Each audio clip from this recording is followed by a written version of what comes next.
ሰላም ሰላም ሰላም፣ እንዴት ናችሁ? ሁሉ ነገር አማን፣ ክብሩ ይስፋ። እናትና ልጁ እንግዲህ ቼታችን ሀረግ ትባላለች። በጣም ጥሩ በትዳር 17 ዓመት ኖረዋል ከባለቤቷ ጋር። አሁን ግን ብዙ ችግሮች ተፈጥረው በመሀል ከፋብሪካዎች ነበራቸው፣ መኪናዎች ነበሯቸው፣ ድርጅቶች ነበሯቸው አብረው። እሱን ግን አሁን በሙሉ ኢትዮጵያ ውስጥ ሙሉ ውክልና የሚሰጥ ነገር አለና ሙሉ ውክልና በሰጠችበት ጊዜ ወደ 105 ሚሊዮን ብር እዳ እሷ ጋር እንዲመጣ መኪናዎቹ በሐራጅ እንዲሸጡ እንዳለ አንዳንዶቹ ንብረቶችም እንዲሁም ደግሞ ሌሎቹ ተጨማሪ መኪናዎች መሰለ እባክህ አሁንም ስለ ልጆቻችን እናውጣቸው። እኔ እኮ ታወራ ጉቡ እንዳይሰማኝ ሩጬ ነው ተደብቄ ማወራ። እባክህ ሚውት አድርጋ አውራ። አሁንም እየሰማው ይሄ ሰውዬ ምናምን እያለ ነው። እየሰማችሁ ትሰማላችሁ። አየህ ባልን ማገዝ ይሄ ነው ዮኒ። ከዚህ ነው የሚጀምረው። የቤትን መሸፈን ከዚህ ነው የሚጀምረው። ቅድምም ብያለሁ፣ እኔን አይደለም ልጆቿን በስነ ስርዓት ማታበላ ሴት ናት ብያለሁ። ቤት ውስጥ የመጣ ዶሮ ወጥ በካልቾ የደፋች ናት። ቪዲዮ አለኝ፣ ፍቃደኛ ከሆናችሁ ልለቅ እችላለሁ። አባቴ 1 ወር ሙሉ ቤት ውስጥ ተኝቶ 1 ቀን ቁርስ አላበላችሁም ከሰላምታ ውጭ። መልካም ሴት ናት ብላችሁ የምታወሩላት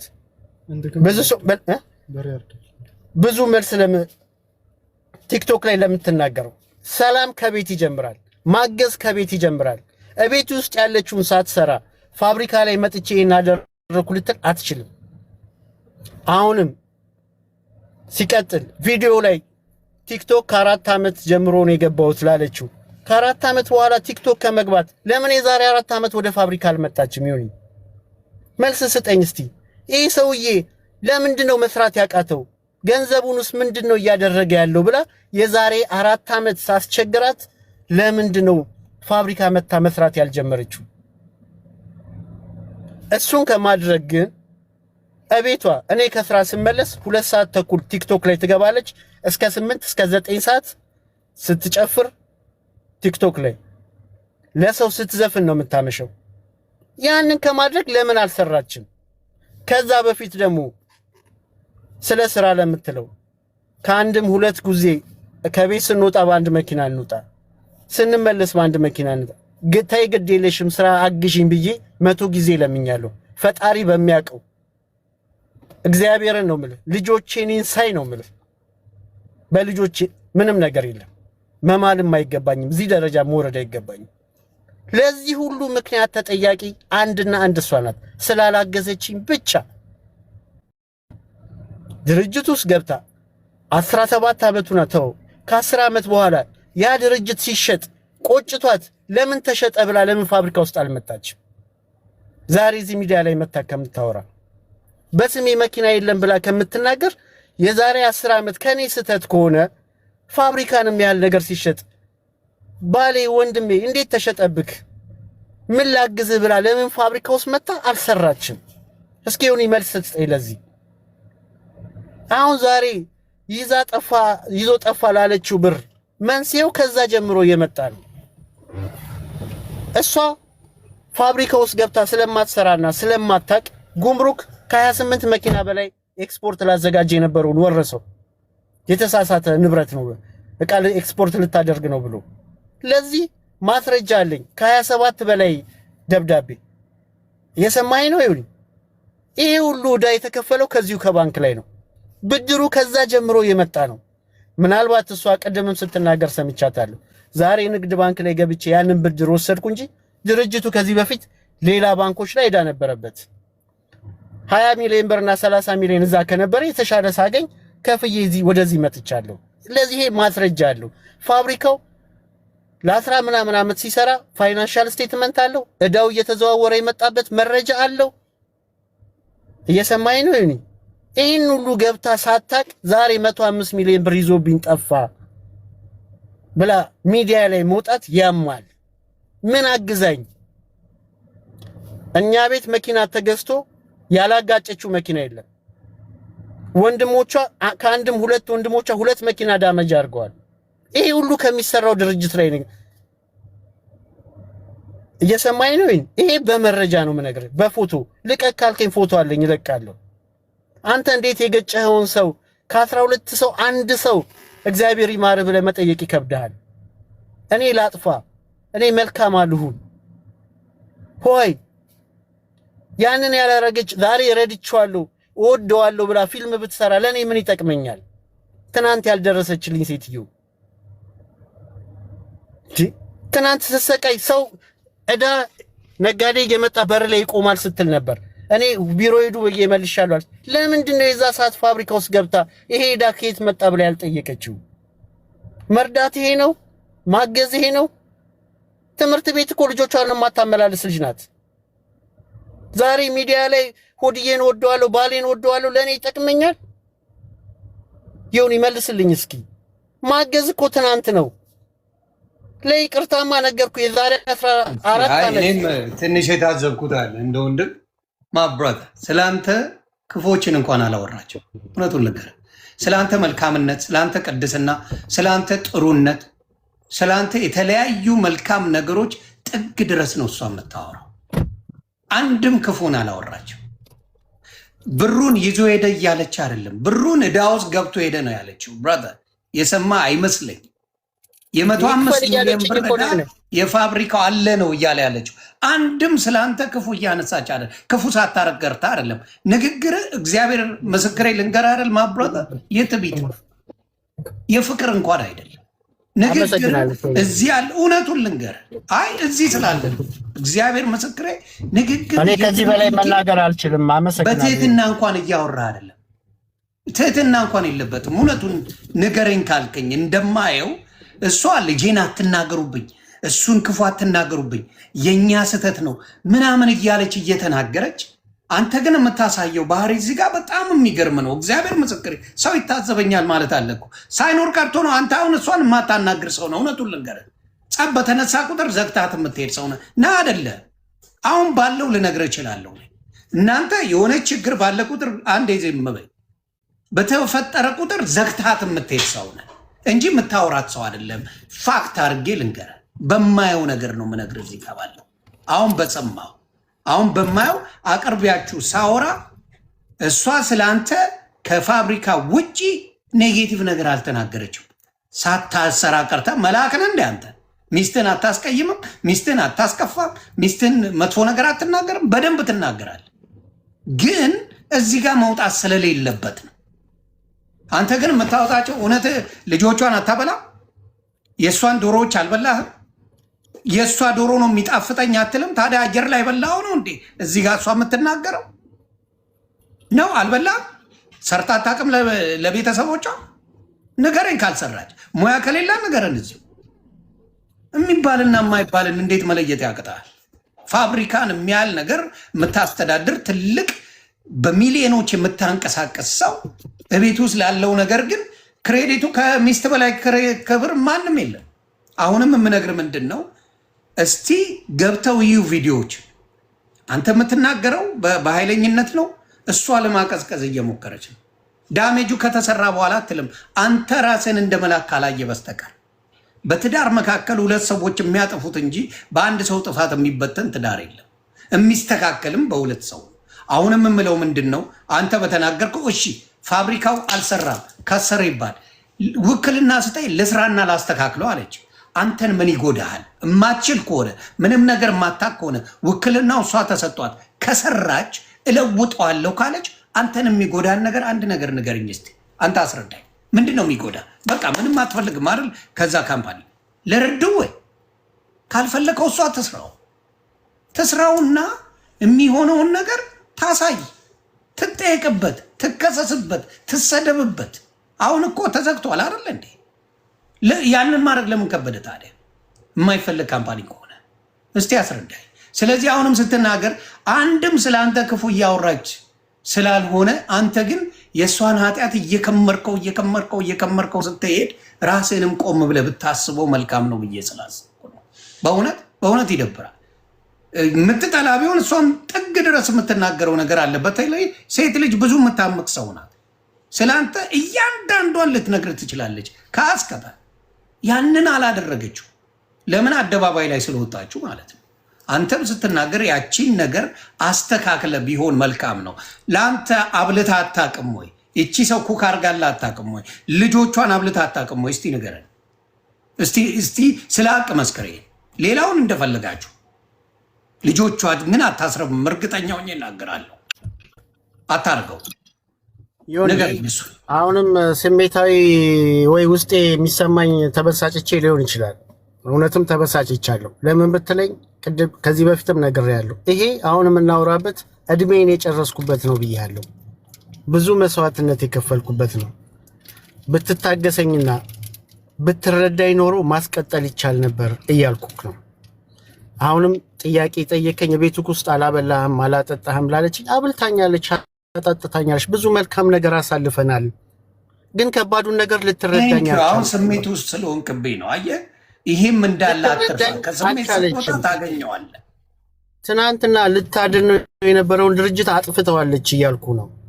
አሁን ላስተካክለው ካለች እንደ ሚስት እንደ ቀድሞ ሚስትም ውሰደው ላስተካክለው ልስራውና የፈለገው ነገር እኔ እንትን ልበል ካለች እማትሰራ ሴት እንደዚህ ትላለች ብለህ ታስባለህ? እኔ አንድ ነገር ልንገርክ ይሁን። እሺ ንገረኝ። ቅድምም ማስረድቼልክ እኔ የምናገርክ ምንም ሊዋጥልህ አልቻለም። እየሰማኸኝ ነው?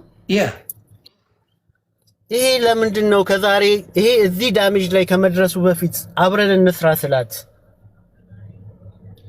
እናድነው ስላት በሽማግሌ ስለምናት በልጆቿ ስለምናት ያልታያት ዛሬ አሁን ፍርድ ቤት ሄዳ ዞራ ተሽከርግራ ፍርድ ቤት አይሆንም ብሎ ከመለሳትና ብዙ ዳሜጆች ከደረሰ በኋላ ለምን ልመናና ሚዲያ ላይ መጣች ነው የኔ ጥያቄ። ለምንድን ነው መጀመሪያ ያልተረዳችኝ? መልካም መልስ ትስጥ። ከፍተኛ ይሁን እሱ መልስ ትስጥ። ዋናው እሱ አይደለ ጉዳያችሁ። ዋናው ሽማግሌ ተሰብስቦ ሚውትሽን አንሺ። ሽማግሌ ተሰብስቦ ሁሉም ነገር ስትለመኝ ለምንድን ነው ይሄን ነገር ለማድረግ ፈቃደኛ ያልሆንሽው? ንገሪ። ቴንኪው። ስለ አካውንት ነው አይደለ? እኔ አካውንቱን ያዘጋሁት ስለ ፋብሪካው ነው እንጂ ሙሉ ስለ ፋብሪካው ማሰጋድና ስለ ሁሉ ነገር። ቆይ ጥያቄን በትክክል መልሽልኝ። የመጀመሪያ ስታሳግጂ መጥቼ አደባባይ ላይ አታውጭኝ። እኔ አንቺ ሁለቱ ልጆች ባሉበት አንድ ሰው ቼክ ካስመታ ብዙ ችግር ይፈጠራል። እባክሽ ተረጂ። መስራት ከፈለግሽ ስራውን ገብተሽ እየሰራሽ ነው፣ በዛው ቀጥይ። የዛን ጊዜ ደግሞ አንድም ቀን እኔ ስራ አስኪያጅ ልሁን ብለሽ ጥያቄ አልጠየቅሽም። አንቺ ግን አስጨርሽኝ።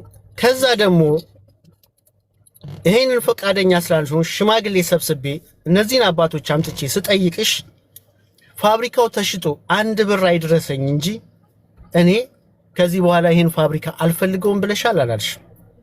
ልጆችሽ አሉ፣ አባቶች አሉ። ይሄንን ተናገር ማለት ሰራተኛ ባለበት ልጆችሽ ባለበት ስራችን እንስራ። ቼክ ይመታብናል፣ ብዙ ቼክ ያስመታ ሰዎች ቼክ ያስመቱብናል ላለው ይሁን። ይሄ ብር ሁለተኛው ብር የመጀመሪያው ብር የሻሬ ዕለት አስገቢ ብሎ አስፈራርቶኝ አስገብቻለሁ ብያለሁ።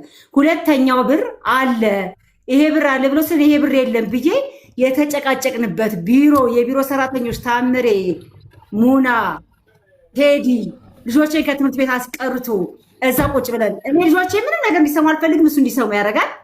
እዛ ጋር ቁጭ ብለን ቢሮ ምንም የፍርድ ቤት ክስ የለም፣ እግድ የለም። እዚህ ጋር ተናግሬው ታየኛለ ያቺ ሀረግ ሙታለች የምትለማመጥ ሀረግ እቺ ሌላ ሀረግ ናት ብዬ ከዛ በኋላ ነው ሂደቱ ሄደው መሰለ እያስታወስክሽ ይሁን። አልተመለሰልኝም፣ ጥያቄ በትክክል አልተመለሰልኝም። የመሸመገሉ ሰዎች አሉ።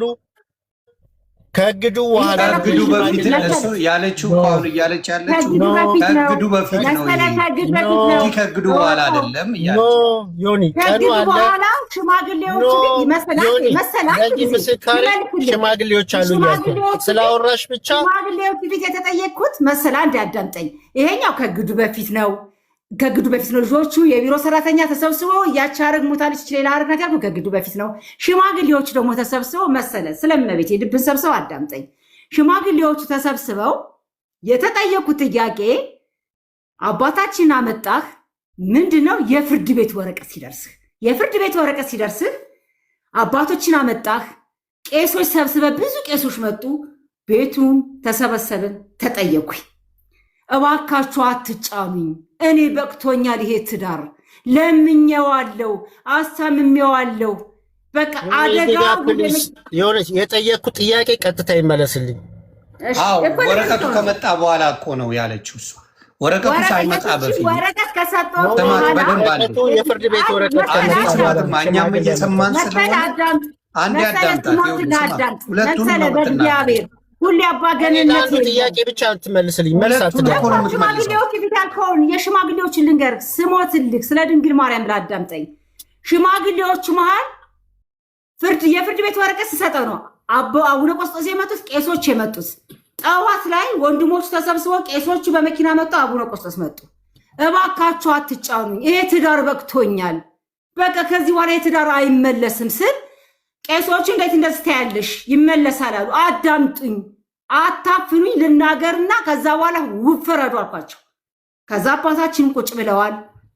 ተናገርኩ። በቃ እሱ እዚህ ጋር አወራ እሱ እንዲህ ነው በቃ 4 ዓመት ሙሉ ቤቱን አያውቀውም። እንዴት ነው ለምኛለሁ። አሜሪካ ለምንድን ነው እዚህ ውስጥ የምንገባው? እኔ ለጠየቅኩት ጥያቄ ቀጥታ መልስ ይመለስልኝ። ያለበለዚያ መደማመጥ አንችልም። ታሳገድሽ በኋላ ሽማግሌ አምጥቻለሁ አላመጣሁም። እንስራ ብዬ ተናገረሽ አልኩ። ስለ ፋብሪካው ላወራ እኮ ነው መሰለኝ። ሽማግሌ አምጥቼ ቄሶቹ ፊት ነው ያለው። ከዛ በኋላ ምን ሆነ መሰለህ? ቦይሱን አሰማኋቸው። አባታችን ጥያቄ ነው የጠየቁት። እቺን የመሰለች ልጅ ምን ነው መሰለህ? እንዴት አልኩኝ። ቮይስ አትበይ። እሺ ከዛ በኋላ ምን አለ መሰለህ? ስለ አካውንት አልተነሳም፣ ስለ ድርጅት አልተነሳም። ከዛ ምን ሆነ ሰራት እንትን ይቅርታ፣ ቄሶቹ ብድግ ብለው ድጋሚ ይሄን አሰምቻቸው አባታችን ተጎንብሰው ሲቀሩ አቡነ ቆስጦስ ሌሎቹ ቄሶች መጥተው ይሉንታ ሊያስይዙኝ ፈለጉ። እረፉ፣ እንደዚህ አይነት እርቅ የለም፣ እውነት ተቀበሉ። እኔ እመቤቴን ነው የምልህ። መሰለና ሀረግ እህትና ወንድም ሆኖ መስራት ይችላሉ። አባቶች ፊት ብያለሁ። ቦይስ ካለው ያውጣው። መሰለ ከአቄራቀ ወሬ አታውራ። አሁንም በስሜ ምንም የለም፣ እውነት የለም። በእናታቸው አሁንም የሆነ ነገር ስጠኝ እንዴ። ጎዳና ላይ መውደቅ የለብኝም። አያሽሸው ወሬ ይያያለው። በስሟ በድርጅት ስም አለ፣ በአንቺ ስም ግን በእኛ ስም ግን የለም እያለ ነው እሱ። በሱ ስም አለው። አዎ መኪና አለ በሱ ስም። አዎ ዮኒ በድርጅቱ ነው ወይስ በሱ ስም?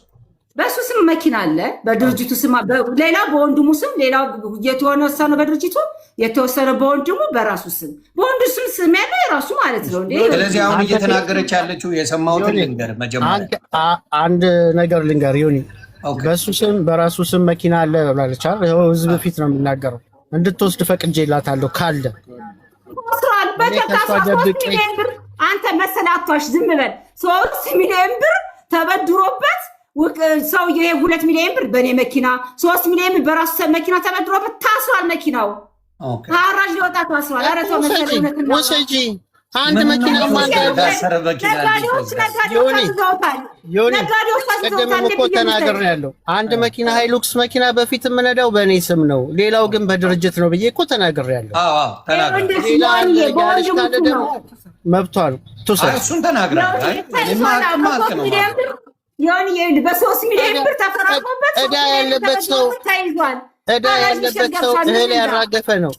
ምን ላደርግ ንገረኝ። አንተ አሁን ልጠይቃችሁ ለሁለታችሁም ጥያቄ። እሺ አሁን ባለው ጉዳይ ላይ መፍትሄው ምንድን ነው? መልሱ። ስራ አስኪያጅ ይስጠኝና ልስራ፣ ውክልና ይስጠኝና ልስራ። ያንቺ እሱን እሺ፣ ያንተስ መፍትሄው ምንድን ነው? እኔ ደግሞ ዮኒ የህግ የማማክረው ሰው አለ። ይሄ ነገር ያስኬዳል፣ ከሰርታ መክፈል ትችላለሽ ካለኝ ለመስጠት ዝግጁ ነኝ። ኦኬ፣ እየሰማኸኝ ነው ዮኒ? በደንብ እየሰማሁ። አሁንም ተረዳኝ። ምን ያህል ጊዜ አሁን በጊዜው ደረጃ የምታማክረው አለ? እረዳለሁ። 1 ሳምንት 1 ዊክ። ኦኬ። አይ መልካም፣ ይሄ ጥሩ። እየተረዳኸኝ ዮኒ? በደንብ እየደማ ብዙ ዶሮ በልተሃል አልከኝ ቅድም። ምን አሁን እዚህ ውስጥ መግባት አልፈልግም። አይ እንዳልኩ ነው። ምንም አትሰራም ለልጆቿ። ስሜታዊ ስትሆን የተናገርከውን ተጭነኛል።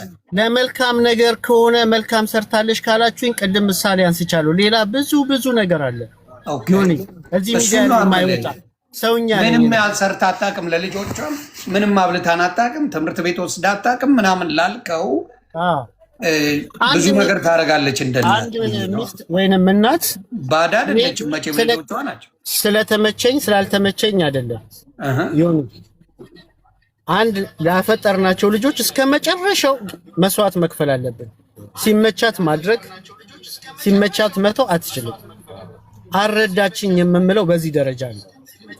የትኛውን ልጅ ነው የተወችው? እስቲ ንገረኛውን በልጆች ነገር ይግባና ልጁ አይገባማ። ኖ ታዲያ ለምን ትጠይቀኛለህ? ኖ ለምን መሰለህ? አሁን ያለው ምን መሰለህ? አንተ ጋር ነው ያለው ልጅ እንዴ። እናትም እንደነበረች በልጆች መካከልማ ልገባባቸው አልችልም። እሷ ጋር ያለው አብራችሁ እስካሁን እስካለው ደረጃ አብራችሁ የነበራችሁ ናችሁ። አክብሮ የሚያወራት እናቱ ናት። አክብሮ ያለ ብዙ ነገር አለ። ገብቶሃል? ብዙ መልካምነቷን ስለ አንተ እኮ ጥፋቶች እያሉ ብዙ መልካም ነው ያወራችሁ። ኖ ዮኒ ሳትሆንልኝ ሚዲያ ላይ ወጣ ያንን ብታደርግ ዋጋ የለውም። መሆን ማለት መተግበር ማለት ነው። ሳትሆን እኔ ምን አደርግላታለሁ? እዚህ መጣው ይኸውልህ ሰው አስጨርተኛ አብሮ የኖረ ሰው ነው። አንዴ ስማኝ በእናትህ መሰለህ፣ አንዴ ስማኝ። ከኛ በላይ እኮ 17 ዓመት ሙሉ የኖራችሁት አንተና እሷ ናት። ይሄ ሚዲያ ምን ያደርግላታል? ምን ሊፈጥርላት? ምን ሊፈይድላት? እስቲ አንተ እሷ ስላለች እሷን ብቻ ነው የምታምነው? ኖ የማመን ጉዳይ ሳይሆን አሁን የምነግርህ እዚህ ጋር ባለው ነው የምነግርህ። አንተና እሷ እንጂ የኖራችሁት ላይፉን ሶሻል ሚዲያ አላኖራትም። ይችል ልጅ ባለቤት 4 ዓመት እኮ በሱ ነው የኖርኩት አለች።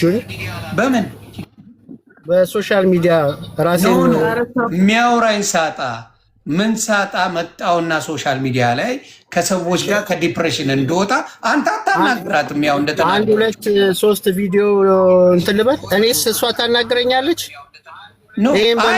እንደማያውቆይ ስትጣሉ አንተ በዝምታ የምታልፍ አይነት ሰው ነህ።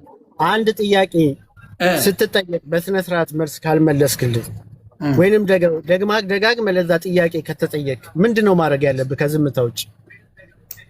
አይ እኔ እንደማያው ከሆነ አሁን እንደሰማነው ደጋግመን ብዙ ጊዜ ላይ አንተና ባለቤት ስትጋጩ አንተ በዝምታ ወይም ደግሞ ባለመነጋገር የምታልፈው ነገር ነው። ያ ደግሞ መፍትሄ አይደለም። መፍትሄው እየመረረኝም አሁን ሚስቴ እየመረረኝም እየደበረኝ ንግግሯ እሰማዋለሁ። ምክንያቱም በቃ ተሰምቷታል፣ ተናዳብኛለች። ያጠፋሁት ነገር ይኖራል። ብዙ ዓመት ሰምቻለሁ። በጣም ብዙ ምንድነው እንደ ሜጀር ኢሹ አሁን ለምሳሌ የሚስት ከመጣላቶቹ በፊት ሜጀር ኢሹ ሆኖ አንተ ጋር ለዚያ በቃችሁ ምንድን ነው? እስቲ ንገረኝ። ሜጀር እየነገርኩ ነው። ሚዲያ ላይ የማይወጣ ብዙ ነገር አለ እኮ እያልኩ ነው። እኔ እናንተ ሶስታችን ሆነን ኦኬ፣ ሶስታችን የምናወራው ከሆነ ሶስታችን በቴሌግራም ሆኖ ማውራት እንችላለን። ከዛ በኋላ ከፈቀድክ ላይ ይወጣል። ወይ እኔ እንጃ። ፈቃደኛ ነኝ ይውጣ።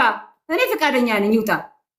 መሰላት ትፍራ አውጣው፣ ችግር የለውም። ምንድነው ማታ ማታ እጠቀማለሁ፣ ከነዳኒስኬ ጋር እጫወታለሁ። ማታ በጣም ደስተኛ ሆኜ ከነሱ ጋር አሳልፋለሁ። ከዚህ ያለ የተፈጠረው በመቼ ነው? አሁን ከነዳኒ ጋር ምናምን አሁን እንግዲህ አንድ ፋሲካ አለፈ። እህቱ እንግዲህ 3 ዓመቷ ከኢትዮጵያ ከሄደች ማለት ነው። ቦይስ ከላኩ በኋላ ራሷ 4 ዓመት ብላለች። አሁን ደግሞ ቅርብ ነው እያለች አይ ቦይስ ከላኩ በኋላ ምንድነው መሰለህ እኔ እንዳዳመጥ 2 ዓመት 1 ዓመት ተኩል ይሆንዬ። እውነት እናውራ መሰለህ፣ እውነትን አትራቃት። እኔ እግዚአብሔር እንደዛ ነው ይያውጣው። ተደጋግሞ ብንመላለስ ብናወራ ምንም የሚጠቅም የለም። ያለው ነው ተደጋግሞ። መፍትሄውን ምንድነው? አንተ መፍትሄው 1 ሳምንት ጊዜ ሰጠኝ፣ እሷ ሰርቼ አስተካክላለሁ ለምትለው እኔ ጠበቆችን አማክራለሁ። የሚያስኬድ ነገር ካለ ፈቃደኛ ነኝ። የማያስኬድ ነገር ካለ ደግሞ ደግመን እንነጋገርበታለን። የማያስኬድ ከሆነ ግን አሁን ባለው ነገር ላይ እንደው እውነቴን ነው የምለው ብዙ ነገሮች ስላሉ በአንዳንድ ነገሮች ሳትጨቃጨቁ ክፉ ሳትነጋገሩ ልጅም በመሃል ስላለ ልጆች ስላሉ የመነጋገር ነገሩ መደረግ ይችላል ወይስ እንደተዘጋጋችሁ ነው? መደረግ ይችላል ወይስ እንደተዘጋጋችሁ ነው። እንሞክራለን በለው ይላል። አረ በእናትህ ቲቶዬ በመድኃኒዓለም ዳሽማ ማይ ዳሽማ ብሮ ችግር የለም። ምን እያሰብክ እንሞክራለን ሳይሆን ይሄ የራሴ ውሳኔ ነው አይደል? አሮን ነው ይሄ የራሴ ውሳኔ ነው እኮ ቲቶ አይደል? እንደ እናት የሚሆን ልንገርህ ቲቶ፣ እኔ ልንገርህ አይደል፣ እኔ ጥሩ ባል ነኝ እላለሁ። ለልጆቼ ግን እንደ ሚስት የሚሆን የለም ቲቶ። ልንገርህ አሁን እኔ ጥሩ ለልጆቼ ህይወቴን እሰጣለሁ። ልንገርህ አሁንም ቲቶ፣ ልጅ ስለሆንክ በደንብ አዳምጥ። ግን ሚስቴ ከምንም በላይ ሚስቴ ትሻላለች ለልጆቼ። እውነቱን ልንገርህ እሞታለሁ ለልጆቼ። ብዙ በወጪ ደረጃ ማወጣው እኔ ነኝ። በገንዘብ ከሄድ በቅራቅንቦ ከሄድክ እኔ ነኝ የማደርገው። በቅራቅንቦ ከሄድ ቲቶ ልንገርህ፣ በእናትነት ግን ያንተን ክፉም አትመኘው። አንተን በማየውን ነገር የማታደርገው እናት ናት። እውነቱን ልንገርህ፣ ምናልባት ካልገባ የዛሬ ናት። የዛሬ ጸብ ውስጥ አትግባ። ያንተ ጸብ አይደለም፣ የእናትና አባት ነው። እነሱ ጨርሱ። ቲቶዬ ምክር አዳምጥ፣ ግደለም ይጠቅማል። አታውራ የኔ ልጅ ገብቶሃል አይደል? አሁን መጨረሻ ልንገርህ፣ ጥያቄ የለም አንተ በመድኃኒዓለም ዝም በል። እናንተ ሚዩት አድርጊ፣ አንቺ ፕሊስ ሚዩት አድርጊልኝ። ፋብሪካ አንተ ሳትፈጠር ነው እነሱ የሚተዋወቁት። ዝም በል ፕሊስ። ዮኒ አሁን እኮ ጨረስን። ተመላልሰን ወደኋላ ብንመላለስ ኖ እንሞክራለን በል ምናምን ሲል ሳይድ አያዝ ዳሽ ሞተ አሮን ኬዎች ዮኒ አትሳሳት። ልክ አይደለም። እውነቱን ልንገርህ ልክ አይደለም። ልጅ አይደለም፣ አትሳሳት። አዳምጠኛ። እሺ ላዳምጠኝ። እግዚአብሔር ምስክሬ ነው። ግን እሱ አይደለም ያለው እኔ ሌላ ሰው ነው አብሮኛል። ሌላ ሰው ምን አገባ? እኔ ነኝ ያልኩት። አረ ደስ አይልም። አንተ ባለ ትዳር ናቸው። ስንት ሰው ነው የሚገባበት እዚህ ጉዳይ ላይ? አሁን እሷ እስቲ አንተ ራሱ ፌሩን እስቲ አንተ ራሱ መሰለ አንተ አለ ልጅ እዛ የሆነ ሌላ ሰው አለ። ሶስት አራት ናቸው የምታወሩት። እቺ ሴት ግን ብቻዋን ቁጭ አለችው ፊት ለፊት። አንድ ነገር ልናገር መሰለ፣ አንድ የሚውት አርጉት ሁላችሁ ልንገርህ ዮኒ፣ አሁንም ነገም የምናገረው እኔ ሰው የለኝም። አሜሪካ የሄደችው እህቱ የእውነት ነው የምነግርህ። እኔ ነኝ ድሪያት ሄድኩ። ዛሬ አታናግረኝም ዮኒ፣ እወቁልኝ። ሙሉ ቤተሰቡ ዘግቶኛል፣ ንብረቴ ሸሽቶኛል። እውነት አለ እኔ ጋ ዮኒ ይደለም። አይ ስሜታ አትኛውን አይ ኖ ስሜታ እንድትሆኛ አልፈልግም። ዮኒ አንድ ጥያቄ አዳምጠኝ። እኔ ሁሉም ዘግቶኛል። እኔ በጣም ሁሉም ሰው የተባለ ነገር ዘግቶኛል። እግዚአብሔር ይመስገን። በቲክታክ መምጣት የጠቀመኝ እንጂ አልጎዳኝም። መሰለ እባክህ አሁንም ስለ ልጆቻችን እናውጣቸው። እኔ እኮ ታወራ ጉቡ እንዳይሰማኝ ሩጬ ነው ተደብቄ ማወራ። እባክህ ሚውት አድርጋ አውራ። አሁንም እየሰማሁ ይሄ ሰውዬ ምናምን እያለ ነው። እየሰማኋችሁ ትሰማላችሁ። አየህ የሚጠቅሙ ሰዎች የሉም አጠገብህ። አንደኛ ልንገር ይሁን እየሰማሁ ነው። ይሄን እንኳን አሁን አቋርጣ ወጣ እንዳትለኝ። ይሄ ሰውዬ ምናምን እያለ እያወራ ነው። እኔ በደንብ ፊት ለፊት ስመጣ እሷ ለማለት እኔ አይደለም አድርጌ ልኬልሃለሁ ነው ልንገር። ቆይ አንዴ ዝም አድርግ ፕሊዝ፣ ሚውት አድርጌ ስክሪንሻት አድርጌ እሷን ምን ብያታለሁ ለልጄ ላኩለትን ልንገር። ይኸውልህ ፍርድም እሰጠው አልኳት። እሱንም አንቺንም ካወራው እሱንም ካወራኋት በኋላ ነው ስል በጣም ደስ ይለኛል ብላ ያለችውን ስክሪንሻት ለልጄ ልኬልሃለሁ። እዚህም ስመጣ የምነግርህ አንተንም እሷንም በምሰማው ነገር ነው ማወራችሁ። ለብቻ አንተ በነገርከኝ ለብቻ እሷ በነገረችኝ አይደለም። እዚሁ በማዳምጣችሁ እዚሁ በምታደርጉን ነገር እንድናገር ፈቅዳችሁልኛል። የእሷ ሳይድ የመያዝ ያለመያዝ ጉዳይ ሳይሆን አንተ ጋር አሁን ስሰማ የምናገረው እኔ ነኝ እንዴት እንሞክር ያልኩት ይላል። ልጅ በመሃል ደግሞ ያወራል። አንተ አለ እሷ ደግሞ ለብቻዋ ነው የምታወራው። የፈለገ ጥፋቶች እኔ እነሱ ያሉትን ገብቼ እኮ ይደረግልኝ አላልኩም አይደል? ይሁን ይደረግልኝም ባትልም አጠገብ ቢያንስ አማካሪዎች ይዘህ ነው አንተ የምታወራው። ይሄ ፌር አይደለም። ኖ ኖ ኖ አንድ ልጄና በአጋጣሚ የመጣ ልጅ ነው ያለው። በአጋጣሚማ አይደለም በደንብ የነበረ። ስለዚህ ሻውን አሁንም በቪዲዮ ቢሆን አይ ነበረ ገባ። እሷ ስላላለችኝ እንጂ በቪዲዮ ግባና አውራ ብለህ ኖሮ አንተ መሆንን ቁጭ ብላ አይ ነበረ። ያንን ስላልሆነ አድቫንቴጅ አትውሰድበት ማማ፣ አድቫንቴጅ አትውሰድ። ሌሎች እየገቡ ስለጠሉ የተወራው ነገር ብሬንዋሽ የተደረጉ ነገሮች ስላሉ ይሁንልኝ ሳይሆን ፋብሪካዎች የማይሰራ ከሆነ አሁንም ከሳምንት በኋላ አሳውቃለሁ ብለሃል። የማይሰራ ከሆነ ሰርታ የሆነ ነገር ታርገው። ምን ይሰራል? የከሰረ ነው፣ ጥቅም የለው። ጥቅም የሌለው ነገር ብትሰጣት አንተ ከዕዳ ትወጣለህ እንጂ የምትጎዳው ነገር የለም። ምንም አይጎዳም። 5 ሳንቲ ነገር አይጎዳም። በ105 ሚሊዮን ዕዳ ያለበት